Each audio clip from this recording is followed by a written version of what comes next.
Shalom Bapak Ibu Saudara yang dikasihi Tuhan.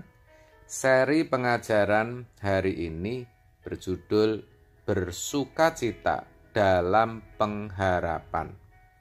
Saudara, kalau Alkitab mengatakan pada hari terakhir akan datang masa-masa yang sukar, 2 Timotius 3 ayat 1, itu benar. Bahkan kita semua saat ini tidak hanya melihat tetapi mengalami sendiri. Hampir semua orang mengeluh betapa hidup semakin sulit.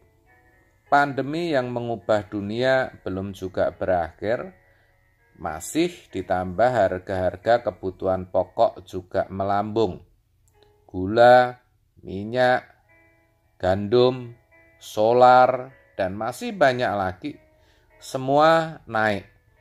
Padahal bagi yang berjualan tidaklah mudah untuk menaikkan dagangannya. Kalaupun bisa, tidak bisa mengimbangi kenaikan bahan bakunya. Jadi tidak heran kalau banyak yang menjerit. Belum lagi kalau kita perhatikan anomali musim yang begitu ekstrim. Panas sekali, tapi tiba-tiba hujan yang membuat orang yang tidak tahan jadi mudah sakit. Atau suhu politik dunia yang tetap memanas. Konflik Ukraina dan Rusia yang masih belum bisa selesai. Semua itu menjadikan tekanan hidup yang semakin berat. Banyak orang tidak tahan dan akhirnya menyerah. Hidupnya dikuasai kekhawatiran, kegelisahan, dan ketakutan. Pertanyaannya, bagaimana dengan kita sebagai orang percaya? Roma 12 ayat 12 menuliskan, bersukacitalah dalam pengharapan, sabarlah dalam kesesakan, dan bertekunlah dalam doa. Saudara, kali ini saya ajak kita perhatikan ayat ini, tapi bagian yang pertama terlebih dahulu. Dikatakan, bersukacitalah dalam pengharapan. Bersukacita dalam pengharapan. Artinya bukan hanya berdasarkan hal yang baik yang telah atau sedang terjadi dalam hidup kita, tetapi bersukacita atas pengharapan kepada hal yang belum terjadi.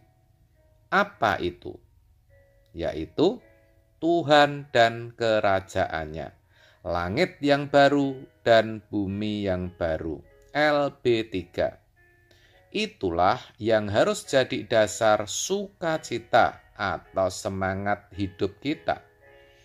Dengan demikian, jiwa kita akan menjadi kuat sekalipun menghadapi banyak tantangan, banyak persoalan.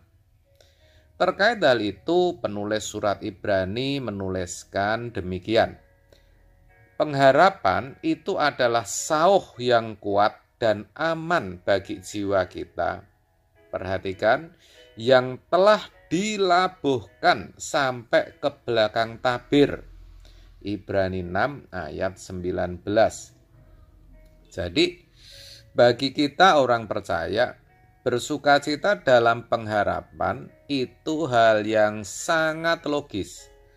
Karena pengharapan kita labuhkan kepada Tuhan Yesus.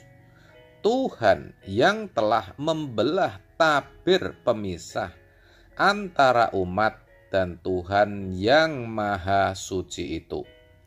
Sayangnya saudara, banyak orang Kristen, bahkan boleh saya katakan sebagian besar, melabuhkan pengharapannya tidak sampai ke belakang tabir.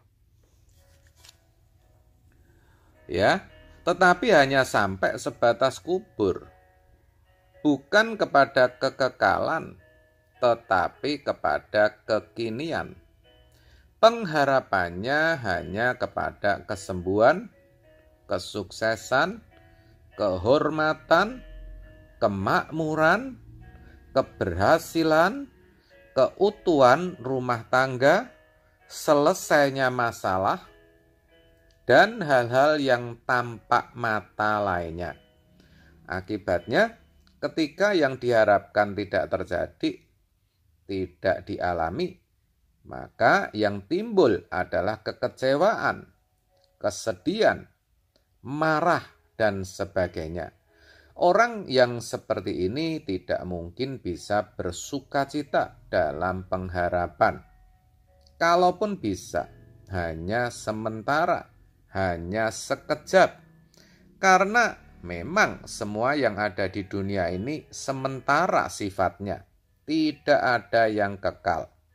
Saudara, kita harus tahu bahwa bukan saja bumi ini menjadi tempat yang semakin tidak nyaman untuk dihuni, tetapi juga semua akan menjadi lautan api.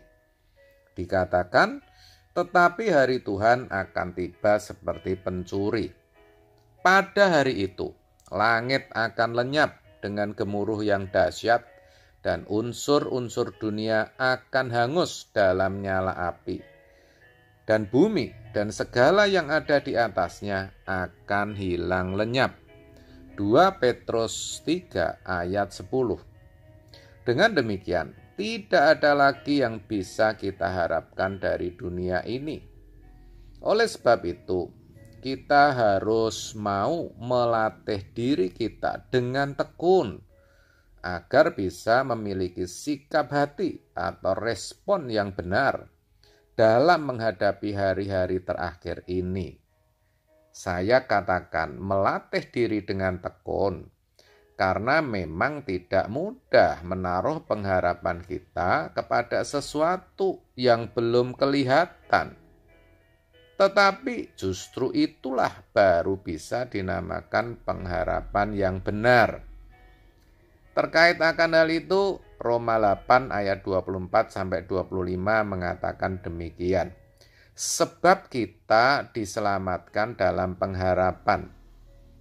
Tetapi pengharapan yang dilihat bukan pengharapan lagi. Sebab bagaimana orang masih mengharapkan apa yang dilihatnya. Tetapi jika kita mengharapkan apa yang tidak kita lihat, kita menantikannya dengan tekun. Nah, saat ini barangkali saudara juga sedang mengalami pergumulan hidup, bahkan pergumulan yang berat. Saya tahu saudara, tetapi firman hari ini kiranya boleh memberi saudara kekuatan. Jangan takut, jangan khawatir atau gelisah. Bersukacitalah, taruh pengharapan saudara hanya kepada Tuhan dan kerajaannya. Tetaplah berjuang menyelesaikannya, dan percayalah semua akan bisa dilalui bersama Tuhan. Amin. Tuhan Yesus memberkati.